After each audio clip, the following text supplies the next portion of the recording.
사사기 17장부터 마지막 21장까지를 사사기 전체의 결론이라고 할 수 있습니다. 결론이라고 할 수도 있지만 한편으로는 사사기의 부록이라고도 할 수 있습니다. 왜 그런지를 먼저 설명드리려고 합니다. 사사기는 영웅 사사들의 이야기인데 근데 17장부터 보면 더 이상 사사는 등장하지 않습니다. 이름이 밝혀지지 않은 일반인들의 이야기만 전개가 됩니다. 그래서 사사시대의 부록과 같은 이야기라고 할 수 있습니다. 그런데 17장에서 21장에 기록된 이야기는 또한 사사기서 전체의 결론이 됩니다. 기록된 내용들이 사사시대 전반적 상황을 적나라하게 보여주기 때문입니다. 17장에서 21장은 두 개의 이야기로 구성이 되어 있습니다. 첫 번째 이야기가 17, 18장이고 그리고 두 번째 이야기가 19, 20, 21장입니다. 두 번째 이야기에 대해서는 이미 우리 교회 주일낮 한번 말씀으로 전한 적이 있습니다. 17장에서 21장 전체를 요약하는 구절이 두 이야기 모두에서 반복해 나옵니다. 17장 6절을 우리 같이 읽어보겠습니다. 17장 6절 시작. 그때에는 이스라엘의 왕이 없었으므로 사람마다 자기 소견에 옳은 대로 행하였더라. 18장 1절 앞부분만 함께 읽습니다. 18장 1절 앞부분만 시작. 그때에 이스라엘의 왕이 없었고 여기까지만 해. 18장 1절 앞부분은 17장 6절의 반복입니다. 18장 1절에 사람마다 자기 소견에 옳은 대로 행하였더라가 생략되었다라고 보시면 됩니다. 이제 19장 1절 앞부분 어디까지 읽어야 될 줄 이제 아실 겁니다. 19장 1절 앞부분 같이 읽습니다. 시작. 이스라엘의 왕이 없을 그때에 여기까지만. 두 번째 이야기를 시작하는 첫 구절에서도 동일한 말을 했습니다. 역시 사람마다 자기 소견에 옳은 대로 행하였더라가 생략된 문장입니다. 이제 사사기의 마지막 절 21장 25절을 같이 읽습니다. 21장 25절 시작. 그때에 이스라엘의 왕이 없으므로 사람이 각기 자기의 소견에 옳은 대로 행하였더라. 두 이야기 17장에서부터 마지막 장절까지 전개되는 두 이야기의 시작 부분과 끝 부분에 지금 같은 말이 반복되었습니다. 수미상관법으로 주제를 강조하는 그런 문학적 기교입니다. 왕이 없었으므로 모든 사람들이 자기 입맛대로 자기 마음대로 행했던 시대, 그때가 바로 사사시대입니다. 그래서 17장에서 21장은 사사기의 결론이요 또한 부록이 되는 것입니다. 그런데 궁금하지 않습니까? 사람마다 제멋대로 행했던 타락하고 타락했던 시대인데 모든 사람이 그렇게 타락한 이유를 그때에 이스라엘의 왕이 없었기 때문이라고 합니다. 그때에 이스라엘의 왕이 없었으므로 이 안에 포함된 의미 먼저 확인하겠습니다. 첫 번째 의미는 실제로 그때는 왕정시대가 아니었기 때문에 사사시대였기 때문에 왕이 없었습니다. 사사만 필요에 따라 시대적 필요에 따라 사사만 있었을 뿐입니다. 이스라엘의 왕이 없었으므로 이 말은 이스라엘에게 왕이 필요하다는 말일 수도 있습니다. 그렇다면 이 말이 지향하고 있는 곳은 어디일까요? 이 말은 어떤 인물을 향하고 있는 것일까요? 사사기 바로 앞에 편집 배치된 성경이 여호수아서입니다. 여호수아서 2장에 이스라엘 정탐꾼을 숨겨두었던 기생 라합 이야기가 나옵니다. 사사기 뒤에 이어지는 성경이 룻기와 사무엘서입니다. 룻은 사사시대 사람입니다. 룻이 보아스와 결혼을 하는데 보아스가 누구냐? 조금 전에 말했던 여호수아 2장에 나오는 기생 라합의 아들입니다. 사무엘서로 넘어가면 마지막 사사 엘리와 사무엘이 등장하고 이어서 초대왕 사울이 등장하므로 왕정이 시작됩니다. 사울을 이어 다윗이 왕이 됩니다. 다윗이 누구입니까? 다윗은 말씀드렸던 라합의 고손자 그리고 보아스와 룻의 정손자입니다. 다윗의 후손으로 예수 그리스도가 탄생합니다. 라합이 등장하는 여호수아와 룻과 보아스가 등장하는 룻기, 이 사이에 위치한 사사기 본문, 오늘 본문이 지향하고 있는 왕, 그 왕이 바로 다윗입니다. 다윗이 위대한 왕인 것은 확실하지만 다윗 역시 범죄한 왕이었습니다. 궁극적으로 사사기가 지향하는 왕은 완전하고 영원한 왕 예수 그리스도입니다. 그래서 그때는 왕이 없었으므로 이 말 안에는 다윗, 그리고 다윗 이후 다윗의 후손으로 오신 예수 그리스도를 향하고 있다라고 생각하시면 됩니다. 두 번째, 그때에 이스라엘의 왕이 없었으므로 이 말 속에 있는 또 다른 의미, 이스라엘의 왕이 누구입니까? 이스라엘의 왕은 하나님이십니다. 사사시대 당시 사람들은 하나님을 왕으로 모시지 않았다는 말입니다. 하나님에 대한 지식도 부족했고 하나님을 두려워하지도 않았습니다. 하나님이 이스라엘의 왕이 아니었기 때문에 이들이 이토록 타락할 수밖에 없었던 것입니다. 세 번째, 그때의 이스라엘의 왕이 없었으므로의 의미, 그랬습니다. 당시는 왕이 없었습니다. 하나님도 그들의 왕이 아니었습니다. 그렇지만 그들에게 실질적 왕은 존재했습니다. 누구입니까? 사람마다 자기 자신이 왕이었습니다. 그래서 사람마다 자기 자신의 명령을 따라 자기 소견에 옳은 대로 행했습니다. 자기 자신이 왕이었던 것, 사사시대 이스라엘 타락의 큰 이유 중 하나입니다. 네 번째 의미, 그때에 이스라엘의 왕이 없었으므로 사람마다 각기 소견에 옳은 대로 행하였더라. 그래서 이 말씀은 모든 시대의 모든 하나님의 백성들에게 자기 스스로를 돌아보고 자기 스스로를 점검하고 회개를 촉구하는 그런 말씀입니다. 그래서 이 주제라고 할 수 있는 17장 6절과 관련된 이 말씀의 의미, 지금까지 설명드린 그런 의미가 다 포함이 되어 있습니다. 이제 본문으로 들어가려고 합니다. 우리가 17장만 읽었지만 오늘 본문은 17, 18장 전부입니다. 지금까지 설명드렸던 내용으로 개념을 잡으시고 본문의 내용이 사사시대 당시 이스라엘의 타락상에 대한 것임을 기억한다면 압축해서 제가 설명을 하더라도 이해하는 데 어려움이 없을 것입니다. 말씀을 들으실 때 지난주 말씀이었던 마지막 때의 바벨론도 기억하시면 좋겠습니다. 또 본문 말씀을 오늘날 한국 교회와 성도들의 상태, 그리고 우리들 각자의 삶에도 투영해 보시기 바랍니다. 주보에 보시면 지도가 하나 첨부되어 있습니다. 지도도 참고하시면서 들으시면 좋겠습니다. 그리고 지도도 보시면서 또 생각도 하시면서 또 겸하여 본문을 눈으로 읽으시면서 그렇게 들으셔야 할 것입니다. 지도 2번 에브라임 산지, 2번이 에브라임 산지입니다. 지도 2번 에브라임 산지에 미가라 이름하는 40대 정도로 추정되는 남자가 있었습니다. 그 미가의 어머니는 큰 부자였습니다. 어느 날 미가가 부자 어머니의 돈 중에 은 1,100개를 훔쳤습니다. 은 1,100은 엄청나게 큰 돈입니다. 들릴라가 삼손의 약점을 잡는 조건으로 블레셋 5방백으로부터 집을 받기로 약속했던 금액이 은 1,100입니다. 요즘 돈으로 어느 정도일지 대략적으로 환산을 해보겠습니다. 10절 뒷부분 보십시오. 나중에 추가 설명이 되겠지만 미가가 레위인 제사장을 채용하는데 채용 조건으로 제시한 연봉이 은 10개입니다. 미가가 훔친 돈은 제사장 연봉의 110배에 달하는 엄청난 금액입니다. 이것을 저의 교회에서 받는 저의 사례, 연봉을 기준으로 한번 계산을 해보겠습니다.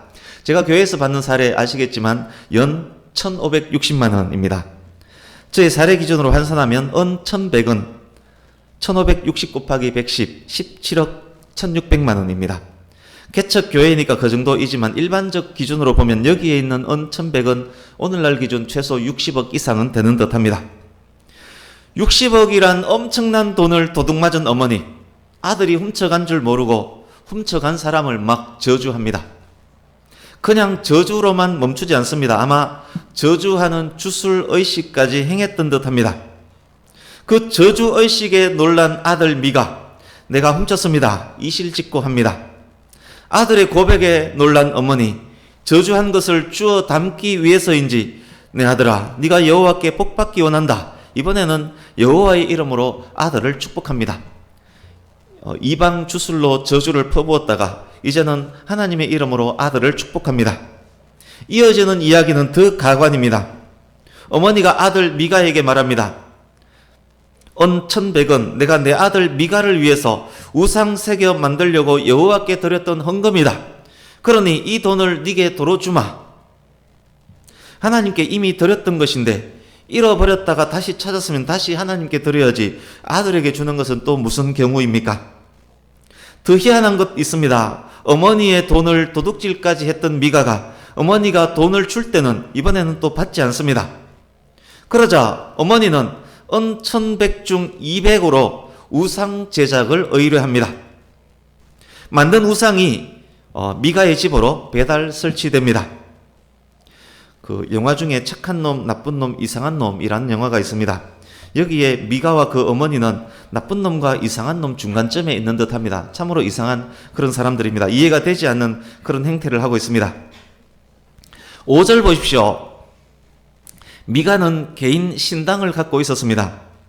어머니가 만들어준 우상이 집에 세워지자 에봇은 대제사장을 위한 거룩한 의복입니다. 에봇을 만들고 또 개인 가정용 우상인 드라빔도 만듭니다.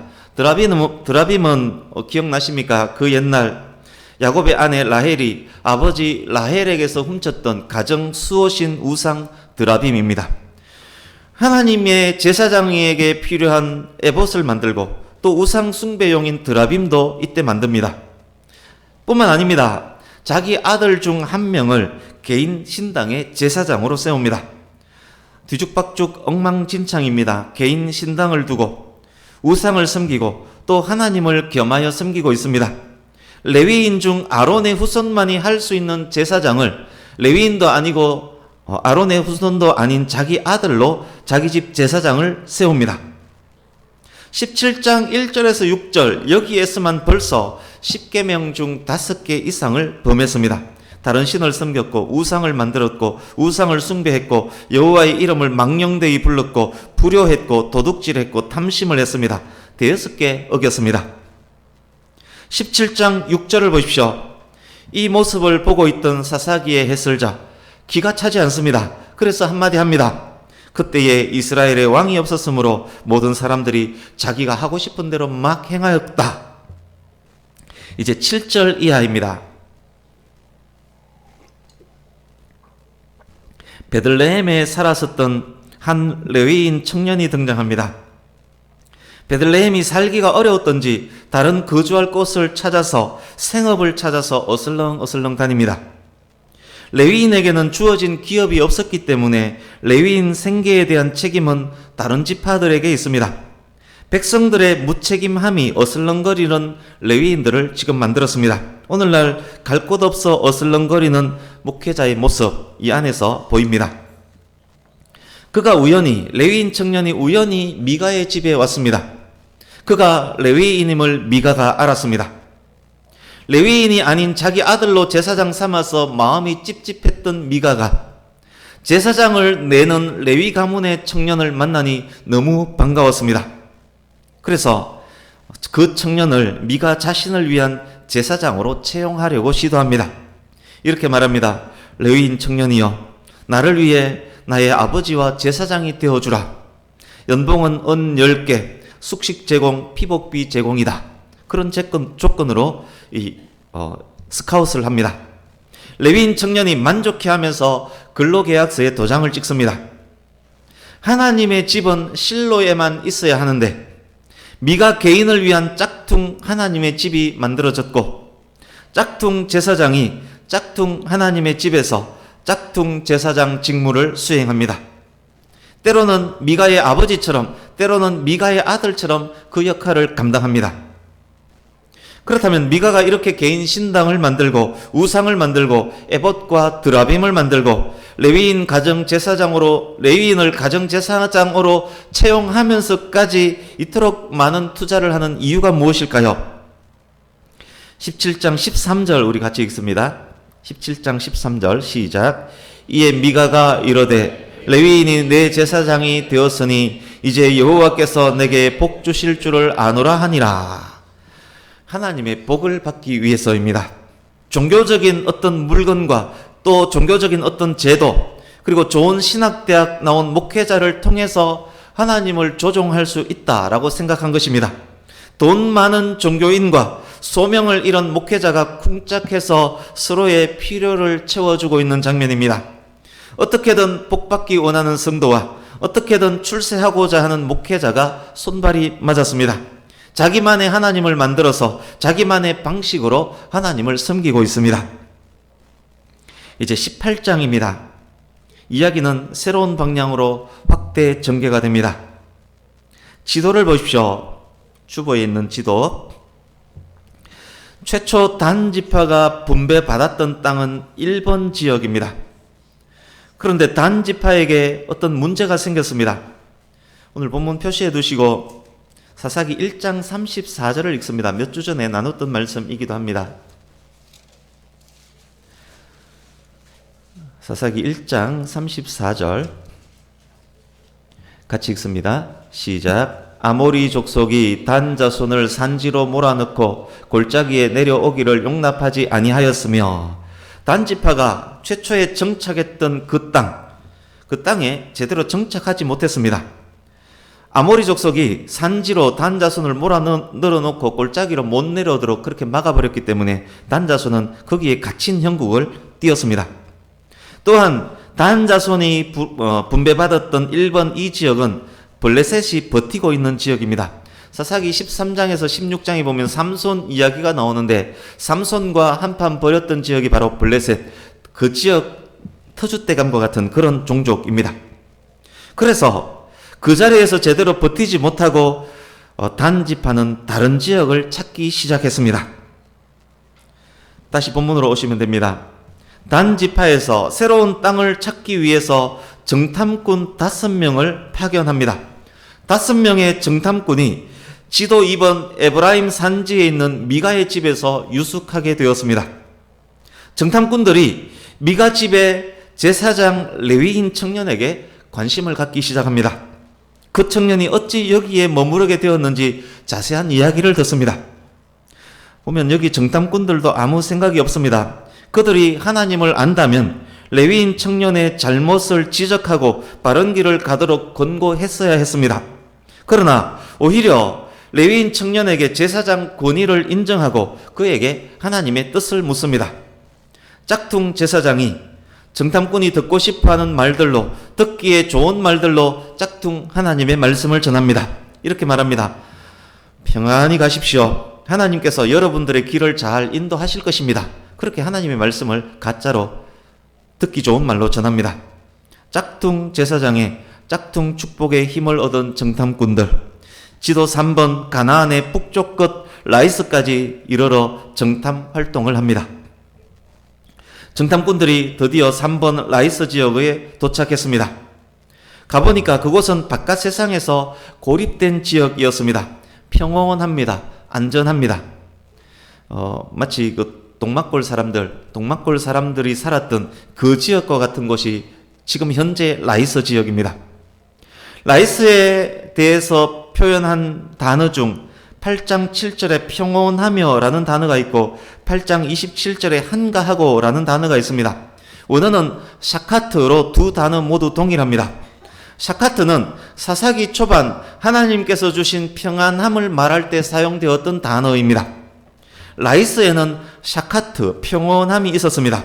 그 말은 라이스의 주민들은 하나님의 뜻을 신실히 수행하는 사람들이었다라는 말이기도 합니다. 본문 당시까지 라이스는 평온하고 안전하게 하나님을 섬기며 살고 있었습니다. 세상 물정은 잘 모르지만 그렇지만 외부인의 영향을 받지 않으며 평안히 모여서 동막골 사람들처럼 그렇게 살고 있었습니다. 그 라이스를 정탐했습니다. 라이스의 전반적 상황을 확인한 정탐꾼들, 1번 지역에 있는 본부로 복귀해서 정탐 결과 보고를 이렇게 합니다. 보통 그랬다면 하나님의 뜻을 신실히 수행하는 정탐꾼이라면 그때 어떻게 보고해야 됩니까? 아, 그곳에 정말 멋진 사람들이 있더라. 이렇게 보고해야 되지 않습니까? 그런데 이 사람들이 본부에 가서 이렇게 보고합니다. 그곳에 사는 사람들, 칼 한 번도 잡아보지 않았던 사람들이다. 세상 물정 모르는 순수한 그 사람들, 우리 쉽게 점령할 수 있을 것 같다. 땅도 좋고 살기도 좋고 적들도 없다. 서둘러 빨리 점령하자. 그리고 이렇게 말합니다. 하나님께서 그 땅을 우리에게 주셨다. 그 옛날 모세가 파견했던 정탐꾼들은 가나안 현장에서 강력한 전사들을 보았습니다. 모세와 여호수아는 강력한 전사들이 있는 곳을 향해서 믿음으로 담대히 나아갔습니다. 그러나 본문의 단 지파들은 평안히 살고 있는 순수한 원주민들을 죽이고 땅을 뺏으려 합니다. 그리고 그것이 하나님의 뜻이라고 합리화합니다. 자기 마음대로 판단하고 자기 마음대로 행합니다. 11절 보십시오. 무장한 600명의 단지파 사람들이 라이스 점령을 위해서 출발합니다. 지도 1에서 출발해서 북동쪽으로 직선거리, 번호로 표시하지는 않았습니다만 북동쪽으로 직선거리 약 13, 4km 지점에 있는 기랏 여아림에 진을 칩니다. 그리고 600여 명의 무장한 군인들이 어디로 가느냐 하면 기세등등하게 미가의 집으로 갑니다. 왜 미가의 집으로 가는 것일까요? 14절에 그 이유가 나와 있습니다. 정탐꾼으로 활동했던 그 사람들이 미가의 집에서 만났던 레위인 청년에 대해서 말했기 때문입니다. 대충 이런 뉘앙스로 말했습니다. 미가 집에 가보니까 에봇도 있고 드라빔도 있더라. 멋들어진 우상도 있더라. 그곳에 제사장이 있었는데 레위인이야. 그 제사장 참 용하더라. 그가 축복했기 때문에 우리가 라이스라는 보물을 발견한 것 아니겠어? 우리가 우리 지파를 위해서 이 시점에서 뭘 해야 되겠니? 그곳에 있는 것들과 함께 제사장 모두 싸그리 통째로 다 빼앗아 버리자. 그렇게 작당을 했습니다. 15절 보십시오. 미가의 집이 곧 레위인 청년의 집이라고 말합니다. 레위인 청년과 미가가 죽이 잘 맞았다는 말일 것입니다. 15절 이하 이어지는 내용을 보십시오. 무장한 600여 명이 미가의 집 문 앞에 무섭게 떡하니 버티어 있고 정탐꾼이었던 5명이 레위인 청년에게로 가서 서로 인사합니다. 그리고는 우상, 에봇, 드라빔을 몽땅 들고 나옵니다. 그때 문 앞에 있던 레위인 청년이 무슨 짓입니까? 소리칩니다. 5명이 말합니다. 그 입 다물라. 레위인 청년이 아무 말 못하고 있을 때 단지파 사람이 이어서 이렇게 말합니다. 너 우리와 함께 가자. 너가 단지파의 제사장이 되라. 미가 집 한 집의 제사장으로 있는 것보다 한 지파의 제사장으로 있는 게 훨씬 좋지 않느냐? 작은 교회 목사보다 큰 교회 목사가 훨씬 좋지 않느냐? 사례 더 많이 챙겨줄게. 그 말을 들은 레위인 청년 마음에 기뻐하여 지금까지 미가와 죽이 맞았던 것, 미가로부터 많은 도움을 받았던 것, 제시된 더 좋은 조건 앞에서 모두 무시되었습니다. 얼싸좋다 하면서 자기가 나서서 에봇과 드라빔과 우상을 단지파의 마차에 싣기 시작합니다. 라이스를 무참히 쳐부수기 위해 출발하는 단지파 대열로 이 레위인 청년이 쑥 들어갑니다. 제사장이라는 성스러운 직업이 지금 그냥 직장이 되고 있습니다. 돈에 따라 사명이 바뀌고 있습니다. 레위인에게도 돈이 최고입니다. 이제 21절 이하입니다. 우상, 에봇, 드라빔, 제사장까지 탈취당했음을 알게 된 미가가 동네 사람 불러 모아서 무장해서 단지파 사람들을 추격합니다. 저 멀리 단지파 군인들이 보입니다. 개스끄라 이놈들, 큰 소리로 단지파 군인들을 세웁니다. 단지파가 말합니다. 뭔 일이냐? 뭔 일이기에 이렇게 떼거리로 쫓아왔느냐? 미가가 말합니다. 아니 방귀 낀 놈이 성질낸다고 내 귀한 것 다 탈취해놓고 그게 뭔 소리냐? 단자손이 말합니다. 그냥 그 입 안 다물래? 한마디만 더 짓거리면 네 목이 날아갈 줄 알아라. 미가가 딱 보니까 장난이 아닙니다. 몇 명 안 되는 줄 알았는데 무장한 군인이 600명이나 됩니다. 그 입 다물고 자기 집으로 돌아갈 수밖에 없었습니다. 정의, 진리, 도덕 그런 것들은 별거 아닌 때였습니다. 힘이 곧 정의고 진리고 도덕이었습니다. 이제 27절 이하입니다. 단지파 사람들이 지도 3번 라이스를 점령합니다. 순진한 원주민들을 닥치는 대로 죽이고 닥치는 대로 불태웠습니다. 단자손들이 라이스에 집을 짓고 정착합니다. 라이스 그 이름을 단으로 바꿔버립니다. 그곳에 탈취한 신상을 세웁니다. 누구를 위해 그렇게 했습니까? 자기들 자신을 위해서 그렇게 했습니다. 뿐만 아닙니다. 레위인 청년을 해고하고 더 명망 있는 집안의 자손을 스카웃합니다.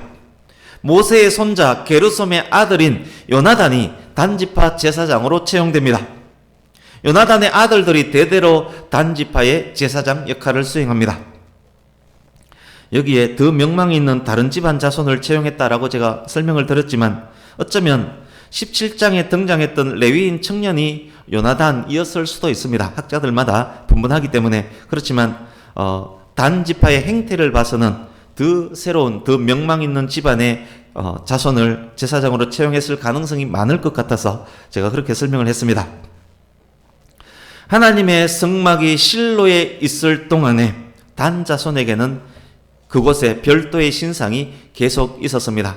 실로에만 성막이 세워져야 하는데 단지파에게는 별도의 자기들만의 그런 우상 숭배 장소가 있었다는 말입니다. 훗날 북이스라엘이 아수르에 의해서 망하던 BC 722년 때까지 그들의 우상 숭배는 계속되었습니다. 훗날 북이스라엘에서 우상 숭배의 대명사로 여겨졌던 사람 중 한 명이 여로보암이라는 사람입니다. 여로보암과 이 단지파를 살짝 연결해 보려고 합니다. 열왕기상 12장으로 잠깐 가보겠습니다. 구약성경 536페이지.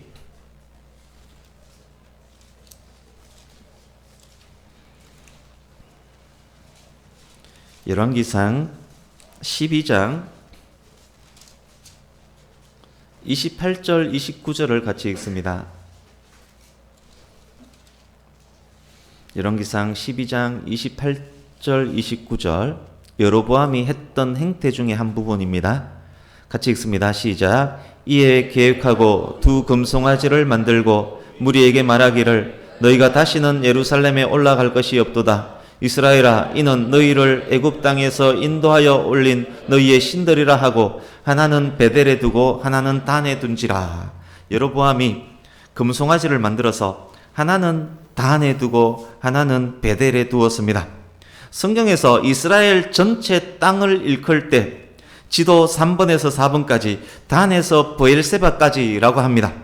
남북으로 분리된 이후에 북이스라엘 전체 땅을 일컬어 단에서 베델까지라고 합니다. 그래서 3번에서 2번까지입니다. 북이스라엘 전체 단에서 베델까지. 여로보암이 행했던 우상 숭배의 행태가 사사기 17, 18장 이야기와 매우 비슷합니다. 여로보암은 북이스라엘 전체에 즉 단과 베델에 금송아지 우상을 세우고 섬깁니다. 그리고 짝퉁 제단을 만들고 짝퉁 절기를 지정하고 짝퉁 제사장을 만들고 세워서 자기만의 하나님을 마음대로 섬깁니다. 여로보암이 단에 금송아지 우상을 세운 이유를 추적하면 오늘 본문 사사시대 때로부터 그곳에 짝퉁 성막이 있었기 때문일 것입니다. 그래서 단이 여로보암에게 신성시가 되었고 이왕이면 그곳에 금송아지를 갖다 두었을 것입니다. 이런 이유들로 단 지파는 12개 지파 중에 우상 숭배의 대표 지파가 됩니다. 몇 주 전에 계시록 7장 본문을 나누었습니다. 하나님의 백성에 포함된 14만 4천 명 인원 중에 12지파 속 각각 12,000명을 요한계시록 7장에 기록이 되어 있는데 그곳에 단지파가 빠져 있습니다. 단지파가 빠진 이유를 그들의 우상 숭배 때문이라고 말하는 학자들이 있습니다. 좀 긴 이야기지만 바쁘게 왔습니다. 이제 말씀을 마무리해 가겠습니다. 지난주 말씀 본문이었던 요한계시록 17장, 18장으로 한번 가보겠습니다.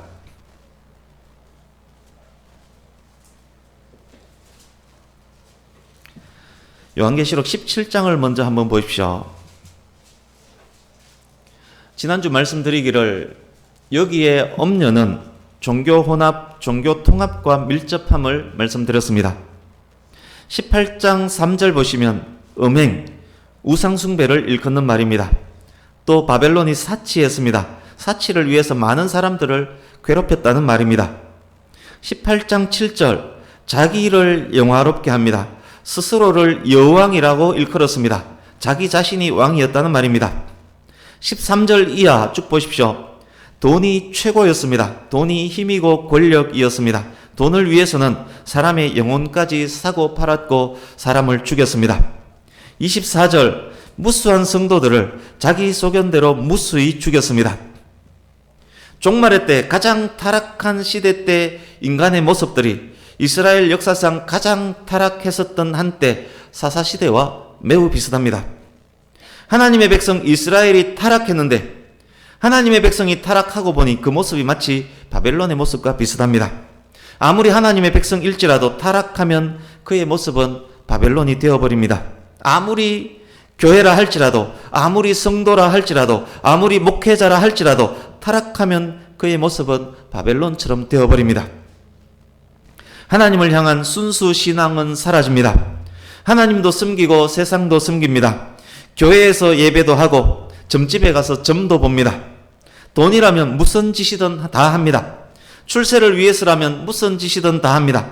어떻게든 복받고 어떻게든 출세하려고 합니다. 돈과 출세라면 하나님을 이용하고 돈과 출세를 위해서라면 하나님 배반할 준비가 항상 되어 있습니다. 예배하러 온 것인지 돈 벌기 위해 하나님을 이용하러 왔는지 모르겠습니다. 목회를 하는지 교회 경영을 하는지 모르겠습니다. 전도사 목사가 성직을 수행하는 것인지 먹고 살기 위해 어슬렁거리며 그저 직장 생활을 하는 것인지 모르겠습니다. 힘있고 돈 있으면 장땡입니다. 교회도 성도도 힘있고 돈 있으면 아무렇게나 사람들을 무시하고 아무렇게나 성도들을 무시하고 목회자까지 무시하고 갑질하고 때리고 무너뜨립니다. 교회가 성도가 못된 짓을 일삼으면서 그것을 하나님의 뜻이라고 합니다. 자기가 행한 못된 짓을 거룩으로 포장합니다. 지금 제가 설명드린 이 내용들은 사사시대 타락상에 대한 이야기입니다. 그리고 종말의 때 바벨론에 대한 이야기입니다. 그런데 이상하지 않습니까? 이 말씀을 오늘날에 적용하고 보니 이 모습이 오늘날 우리들이 사는 사회의 모습, 오늘날 교회와 성도들의 모습과 흡사하지 않습니까? 혹시 이것이 저와 여러분의 모습, 우리 교회의 모습은 아닙니까? 만약 이것이 오늘날 교회와 성도의 모습이라면 오늘날 교회와 성도가 마치 사사시대처럼 마치 바벨론처럼 타락한 이유가 무엇입니까? 가장 큰 이유는 본문에서 말씀하는 이유와 동일할 것입니다. 다시 본문으로 가서 17장 6절을 한 번 더 읽겠습니다. 사사기 17장 6절 한 번 더 읽습니다. 시작. 그때에는 이스라엘에 왕이 없었으므로 사람마다 자기 소견에 옳은 대로 행하였더라. 오늘날 교회가 하나님을 왕으로 섬기지 않는다면, 교회의 왕좌에 하나님께서 앉아 계시지 않는다면, 교회의 왕좌에 사람이 담임 목회자가 당회가 앉아 있다면, 그래서 하나님의 뜻이 아닌 사람의 뜻대로 자기 소견에 옳은 대로 행한다면 그것은 교회가 아니라 미가의 집에 있었던 우상 숭배의 처소, 단지파에 있었던 우상의 처소일 것입니다. 오늘날 성도라고 불리우는 자가 하나님을 왕으로 섬기지 않는다면 성도 심령 중심 보좌에 하나님께서 왕으로 앉아 계시지 않는다면 성도라는 사람 마음 중심 보좌에 그 사람 자신이 왕으로 앉아 있다면, 그래서 하나님의 뜻이 아닌 그의 뜻대로 자기 소견에 옳은 대로 행한다면 그 사람은 성도가 아니라 우상의 처소, 우상 숭배자일 것입니다. 그는 더욱 타락하고 결국엔 망할 수밖에 없을 것입니다. 이스라엘이 그러하다면, 교회와 성도가 그러하다면 하나님을 모르는 가나안, 하나님을 모르는 세상은 말할 필요조차 없지 않겠습니까? 교회가 이토록 타락했다면 교회가 아닌 세상은 얼마나 더 타락해 있겠습니까? 이제 말씀 몇 곳을 읽으며 마치려고 합니다. 호세아서로 갑니다. 읽을 말씀은 다 호세아서입니다. 구약성경 1260페이지, 지금까지 나눈 모든 말씀을 이 말씀에 집약하면서 읽겠습니다. 구약성경 1260페이지,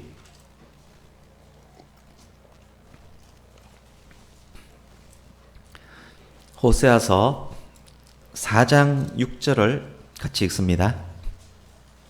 호세아서 4장 6절 시작. 내 백성이 지식이 없으므로 망하는도다. 내가 지식을 버렸으니 나도 너를 버려 내 제사장이 되지 못하게 할 것이요. 내가 내 하나님의 율법을 잊었으니 나도 내 자녀들을 잊어버리리라. 아멘.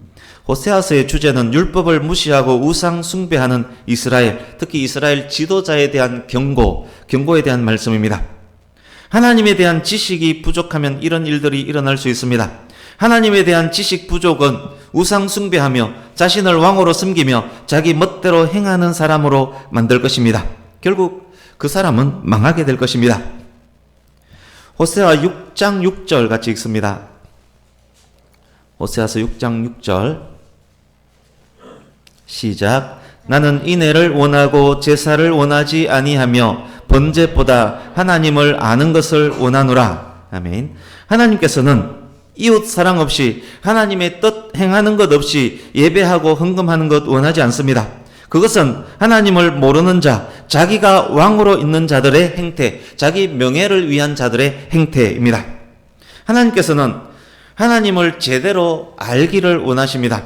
알게 된 하나님께 순종하며 섬기기를 원하십니다. 하나님이 그의 왕이 맞다는 그는 하나님의 뜻을 따라 인애를 행하는 삶을 살 것입니다. 그러니까 하나님을 자기 왕으로 섬기는 사람은 하나님의 뜻을 따라 인애와 자비를 세상에 행하면서 살아갈 것이라는 말입니다. 호세아서 6장 3절 앞부분 보십시오. 제가 읽겠습니다. 그러므로 우리가 여호와를 힘써 알자. 힘써 여호와를 알자. 말씀을 마칩니다. 그래서 오늘 결론은 그렇게 됩니다. 우리가 하나님을 제대로 안다면 하나님은 우리의 왕이 될 것입니다. 말씀과 기도로 힘써 하나님을 알아가는 우리 모두가 되기를 간절히 바랍니다.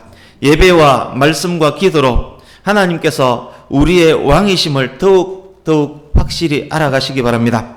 예배와 말씀과 기도로 우리 왕이신 하나님 안에서 상황을 분별할 수 있기를 바랍니다. 하나님께서 우리의 왕이 확실하다면 우리는 우리의 소견에 옳은 대로 행할 것이 아니라 왕이신 하나님 보시기에 옳은 대로 행할 것입니다.